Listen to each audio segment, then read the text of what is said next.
አብርሽ ሩታን አስጠነቀቃት። ለምን አስጠነቀቃት የሚለውን በዚህ ቪዲዮ ላይ መነግራችሁ ይሆናል። ቪዲዮውን እስከ መጨረሻው ማየታችሁን እንዳትረሱት። በጣም በሚገርም ሁኔታ ማለት ነው አብርሃም ሩታን አስጠነቀቃት ማለት ነው። አንቺ እንደዚህ የምታደርጊው አንቺ ነሽ፣ ይህንን ሁሉ ነገር የምታደርጊው ከፍቅር ጋር ሆነሽ የምታደርጊው አንቺ ነሽ ሲልም ተናግሯል። ይሄ ደግሞ ተገቢ አይደለም። ሩታ እንኳን እንደዚህ ብታደርግ ማለት ነው ስለምትወደው ስለምታፈቅረው ነው እንጂ እሱ ላይ ሆነ ሸራ አስባ ተንኮል አስባ ምናምን አይደለም። ይሄ ደግሞ ተገቢ አይደለም ብለን እንወስዳለን ማለት ነው። ሩተኛ እንቁኛ ጀግና ለምን እንደምትለማመጡ አብርሃም ለምን እንደምንለምነው አብርሃምን ለምን እንደዚህ እንትን እንደምትል እኛ የገባን አይደለም ማለት ነው። ይሄ ደግሞ ተገቢ አይደለም። ራሷን ዝቅ ያደረገች ራሷን እያስገመተች ትገኛለች። ይሄ ደግሞ በጣም የሚደብር ነገር ነው።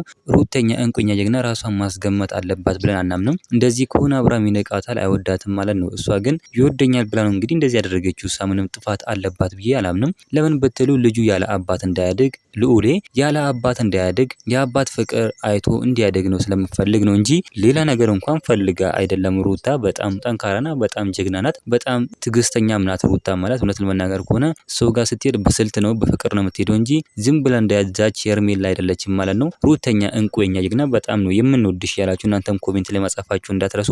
በጣም ጠንካራና በጣም የዋህ የሆነች ሴት ናት ሩታ ማለት። ሩታ በጣም ለብዙ ሰዎች አርአያ የምትሆን ሴት ናት። ልጅ ያለ አባት እንዴት ማደግ እንዳለበት የምታስተምር ሴት ናት። ጀግናና ቆራጥ የሆነች ሴት ናት። በጣም ትክክል ናት ብዬ አምናለሁ። እናንተ ምን ትላላችሁ? ሀሳብ አስተያየታችሁን ኮሜንት ላይ ማስቀመጥ እንዳረሱ። ቪዲዮ ላይክ ቻናሉ ሰብስክራይብ ማድረግ እንዳረሱ። በሌላ ቪዲዮ እስከምንገናኝ በያላችሁበት የዓለም ዳርቻ ሰላማችሁ ብዝት ይበልልኝ። ደህና ሁኑልኝ።